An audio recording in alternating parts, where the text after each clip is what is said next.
বিদেশের মাটিতে কখনো অবৈধ হিসাবে থেকেছেন কিনা জানি না, কখনো এরকম রাজনৈতিক আশ্রয় বা বিভিন্ন অবৈধভাবে থাকার কোনো অভিজ্ঞতা কারো আছে কিনা জানি না। আমার এই রকম অভিজ্ঞতা নাই, কিন্তু তারপর আমি বুঝি যে সামান্য একটা কাগজ না থাকলে পরে কি পরিমাণ কষ্ট হয়। আমি যে বক্তব্যটা আজকে দিতে চাই যে আপনারা, আমি জানি না জানেন কিনা যে ইতালি এবং ফ্রান্সে অনেক আন্ডার এজ ক্যাম্পের মধ্যে আমাদের নাকি 10 থেকে 15,000 বাংলাদেশি নাকি এখানে আটকে আছেন। বিভিন্ন লোকজনকে বিভিন্ন ভাবে বিভিন্ন দেশের তাদেরকে ইতালির গভর্নমেন্ট তাদেরকে ছাড়তেছে, কিন্তু তাদেরকে পাসপোর্ট দিতে হয়। কিন্তু আমাদের বাংলাদেশিদের সমস্যা হচ্ছে গিয়ে যে তারা কম বয়স দেখিয়ে তারা এই দেশে বিদেশে পাড়ি দিয়েছিলেন, এই জন্য তাদের পাসপোর্টটা এখন সংশোধন করা খুবই জরুরি। আর বাংলাদেশে সম্ভবত পাসপোর্টের একটা সার্কুলার জারি করা হয়েছে যে এইখানে এইভাবে অনুমোদন দেওয়া হয় না।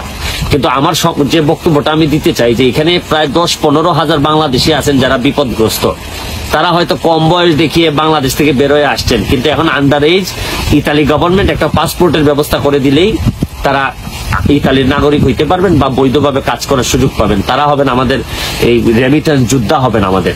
আমার প্রশ্ন হচ্ছে যে বিদেশের অন্যান্য দেশে যেখানে একজন সিটিজেনের জন্য তারা দরকার হইলে তারা পারমাণবিক বোমার যুদ্ধ রেডি করে ফেলে, এখানে আমাদের বাংলাদেশে এরকম হাজার হাজার বাংলাদেশিরা বিপদে পড়ে আছে। তারা যদি একটু ভুল করেও থাকে তা এখানে শুধরাইতে অসুবিধাটা কি? ধরেন এই 18 বয়সের নিচে যদি কেউ ভুল করে থেকেও থাকে তাই এই দায় তো সরকারের নিতে হবে, এবং তারা যদি ফেরতও চলে আসে তারা আসবে কোথায়? বাংলাদেশের গভর্নমেন্টেরই তো তাদেরকে জায়গা দিতে হবে। আমাদের জানি আমাদের পাসপোর্টে সমস্যা হয়, রোহিঙ্গাদের কারণে আমরা নতুন একটা সমস্যা নিছি, আমাদেরকে অনেক সিকিউরিটি মেনটেন করতে হয়। তারপরও আমার পররাষ্ট্র মন্ত্রণালয়ের কাছে আমার অনুরোধ থাকবে, দেখুন এই যে 2-4 জন তো না, এখানে প্রায় 1000-15,000 বাংলাদেশি যারা আটকে আছে হচ্ছে আমাদের ইতালিতে ফ্রান্সে, তারা আন্ডার এজ ক্যাম্পের মধ্যে আটকে আছে। তাদের এই আহাজারি প্রতিদিনই ফেসবুকের মধ্যে কিছু না কিছু শোনা যাচ্ছে। আমার কথা হচ্ছে যে এদের কিন্তু সামান্য যে জিনিস আমাদের আছে এক্সট্রা তো দেওয়া লাগতেছে না কিছু, একটু সংশোধনের এক্সট্রা অর্ডিনারি সার্কামস্টেন্সেস তো বিভিন্ন জায়গায় হয়, তাদেরকে সামান্য একটু যদি আপনারা একটু সংশোধনের সুযোগ করে দেন তাহলে কিন্তু ফ্রান্স এবং ইতালিতে এরকম হাজার হাজার প্রবাসী, এরা যদি এক একটা মানুষ যদি বৈধ হয় তাহলে এক একটা বুঝেন এরা এক একটা গ্রামের জন্য গার্জিয়ান হবে, এরা এক একটা উপজেলার জন্য হয়তো আরেকটা মানবিক মানুষ তৈরি হবে। আমার কথা হচ্ছে যে সরকারের কাছে, পররাষ্ট্র মন্ত্রণালয়ের কাছে এবং পাসপোর্ট অধিদপ্তরের কাছে আমার একটাই বিনীত প্রার্থনা, যারা এরকম বিদেশে আছে এবং ইতালি এমবেসি যারা আছে, এমবেসির ব্যাপারে অভিযোগ হচ্ছে যে তারা কিছুই শুনতেছে না, কিছুই করতেছে না, এবং এইরকম হাজার হাজার এই লোকজন এরকম কষ্ট পাচ্ছে, এবং এই অভিযোগও আছে কাউকে টাকার বিনিময়ে তারা ছেড়ে দিচ্ছে।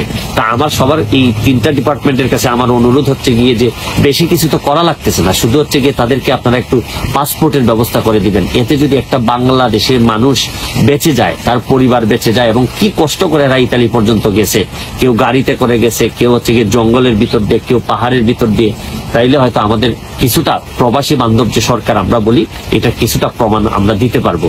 তাই আমার লাস্টে একটাই অনুরোধ হচ্ছে গিয়ে যথারীতি এবং যত দ্রুত সম্ভব ব্যবস্থা গ্রহণ করে এই মানুষগুলোরে বাঁচান, কারণ যে বাঁচানোর দায়িত্ব আপনাদের এমনিতেই আছে, এটা আমার আর অমুক বা তমুকের বলা লাগে কেন, এটা আমাদের জন্য লজ্জা। ভালো থাকবেন, সুস্থ থাকবেন।